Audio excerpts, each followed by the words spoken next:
আসসালামু আলাইকুম।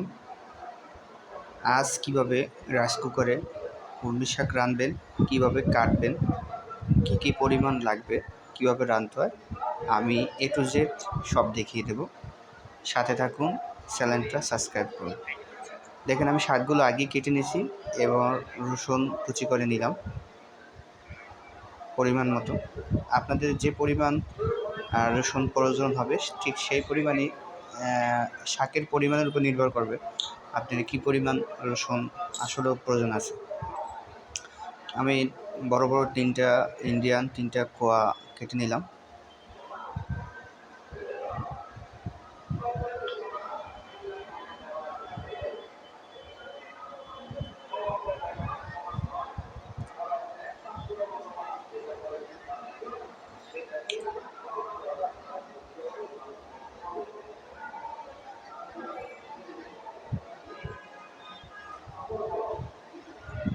তারপরে আমরা রসুন কাটা শেষ হলে আমরা পরিমাণ মতো পেস্ট কেটে নেব।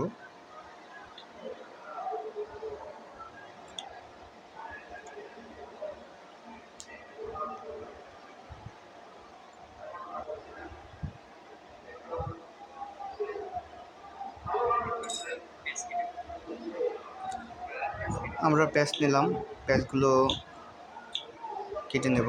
একটা বড় সাইজের একটা কোয়া নিলাম, একটা পেঁয়াজের কোয়া। আপনাদের শাকের উপর নির্ভর করবে আপনাদের কী পরিমাণ শাক। দেখুন দেখালাম আমি পেঁয়াজ আগে রসুন কাটে নিয়েছি, এবার পেঁয়াজটা কেটে নিচ্ছি নাইফ দিয়ে।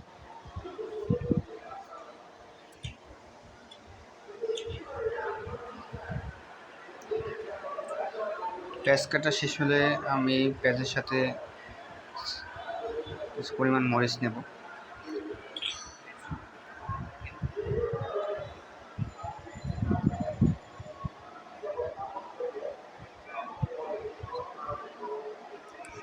আমি রাইস কুকারটা অন করে দিলাম।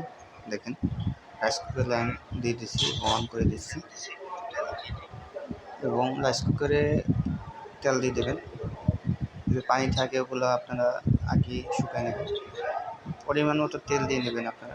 আমি পরিমাণ মতো তেল দিচ্ছি এবং পেঁয়াজ কাটা, রসুন কাটা আর মরিচ আপনাদের প্রয়োজন অনুযায়ী দেবেন। আমার যে পরিমাণ প্রয়োজন আছে আমি ঠিক সেই পরিমাণ দিচ্ছি। হ্যাঁ দেখুন, তারপরে পেঁয়াজটা একটু বাদামি বর্ণ করে নেব। এবার শাক দিয়ে দিচ্ছি আমি, কলমি শাক, যে শাকগুলো আগে আমি কেটে নিয়েছিলাম ওই শাকগুলোই আমি দিয়ে দিচ্ছি আর কি।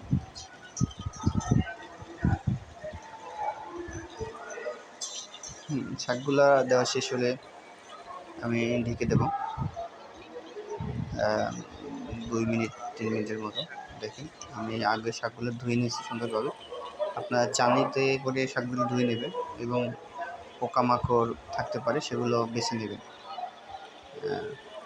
আমি সুন্দর করে এগুলো বেছে নিচ্ছি আগে। এবার বসিয়ে দিলাম।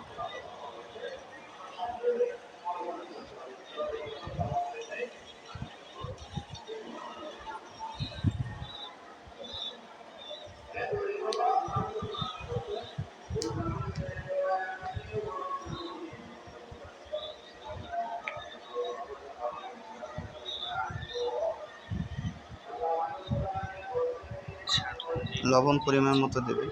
যারা একটু লবণ বেশি খান তারা একটু বেশি দেবেন, যারা কম খান তারা কম দেবেন। অবশ্যই শাকের উপর নির্ভর করবে আপনি কী পরিমাণ লবণ রাখবেন।